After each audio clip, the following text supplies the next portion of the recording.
Baik, perkenalkan nama saya Johannes Krisnandi dengan NIM akhir 40955. Di sini saya akan mempresentasikan hasil diskusi. Yang pertama adalah jurnal 1 dan 2 yang membahas tentang bisnis proses intelijen atau BPI yang berfokus pada proses purchase to pay dalam perusahaan CET di Belanda.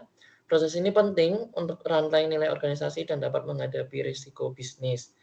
Laporan ini mengikuti 5 metodologi fase. Yang pertama adalah pemahaman data, kedua adalah penemuan dan desain proses, ketiga adalah pemeriksaan kepatuhan, keempat analisis kinerja, dan yang terakhir adalah pelaporan.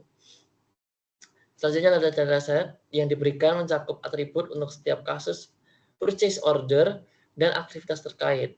Purchase order diklasifikasi menjadi 4. Yang pertama ada three-way match, invoice before GR, three-way match, invoice after GR, two-way match, dan yang terakhir consignment. Lalu ada 4 pola alur proses yang ditemukan, yaitu yang pertama 1 GR, 1 penerimaan invoice, 1 penyelesaian invoice. Kedua, banyak GR, banyak penerimaan invoice, banyak penyelesaian invoice. Yang ketiga, tidak ada GR, 1 penerima invoice. Yang terakhir ada banyak GR tanpa penerimaan invoice.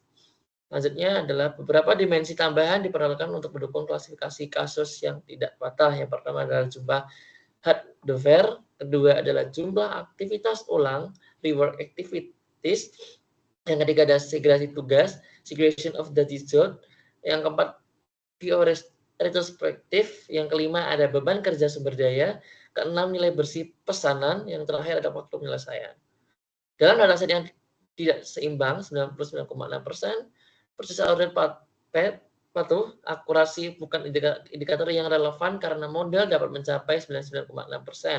Hanya dengan menebak sebuah PO sebagai patuh. Yang pertama dari call, precision, yang terakhir ada V-score. Kesimpulannya adalah analisis log aktivitas proses pembelian mengungkapkan bahwa ketidakpatuhan atau incompliance dapat deteksi dan diprediksi menggunakan dimensi tambahan seperti aktivitas ulang atau reward, segregasi tugas, beban kerja, sumber daya, dan waktu penyelesaian. Pendekatan klasifikasi berbasis decision tree memberikan pemahaman yang lebih baik tentang faktor-faktor yang mempengaruhi kepatuhan dan memungkinkan identifikasi kasus tidak patuh secara efektif.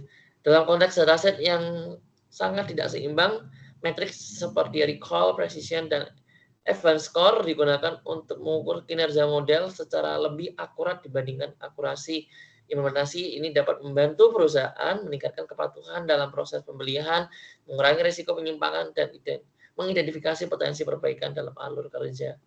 Contohnya ada data berikut. Yang pertama ada three-way match invoice after GR, di mana complete itu lebih tinggi daripada incomplete, artinya subjek ini mendekati kondisi ideal di mana semua elemen yang diperlukan sudah terpenuhi dengan sedikit atau tanpa kekurangan. Lalu di sini juga ada complete lebih tinggi daripada incomplete. Yang di sini ada kebalikannya, complete dan incomplete yang lebih tinggi.